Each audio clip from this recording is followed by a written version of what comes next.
নমস্কার। মধ্যশিক্ষা পর্ষদের ছুটির তালিকা সংক্রান্ত একটি গুরুত্বপূর্ণ আপডেট আজকের মিডিয়ায় প্রকাশিত হয়েছে, সেটি আমি আপনাদের সঙ্গে শেয়ার করছি। আগামী বছরের ছুটির তালিকা এখনও প্রকাশ করতে পারেনি মধ্যশিক্ষা পর্ষদ, অথচ রাজ্য সরকারি কর্মীদের ছুটির তালিকা ইতিমধ্যেই প্রকাশিত।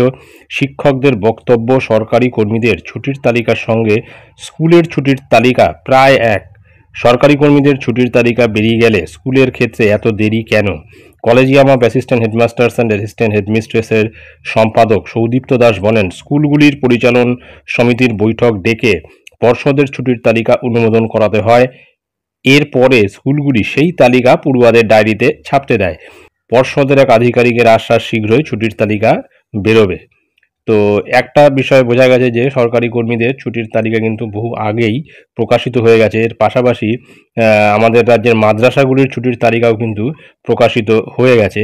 এখন শুধু বাকি যে মধ্যশিক্ষা পর্ষদ থেকে West Bengal board of secondary এডুকেশনের আন্ডারে যে সমস্ত স্কুল রয়েছে বা প্রাথমিক স্কুলগুলি যেগুলি রয়েছে, সেইগুলির ছুটির তালিকা কিন্তু এখনও প্রকাশিত হয়নি এবং শীঘ্রই এই ছুটির তালিকা প্রকাশের জন্য কিন্তু collegium of assistant headmasters and assistant হেডমিস্ট্রেসের সম্পাদক সৌদীপ্ত দাস কিন্তু বক্তব্য রেখেছেন যে স্কুলগুলির পরিচালন সমিতির বৈঠক ডেকে তবেই কিন্তু পর্ষদের ছুটির তালিকা অনুমোদন করাতে হয়।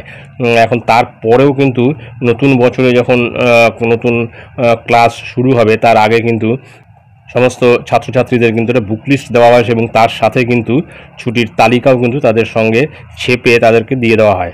এখন সেইটা কিন্তু অনেকটা পিছিয়ে যাবে এমনটাই মনে করা হচ্ছে। এখন দেখা যাক কবে এই মধ্যশিক্ষা পর্ষদ থেকে স্কুলের ছুটির তালিকা প্রকাশিত হয়। এটাই ছিল গুরুত্বপূর্ণ আপডেট যা আমি আপনাদের সঙ্গে শেয়ার করলাম। ধন্যবাদ।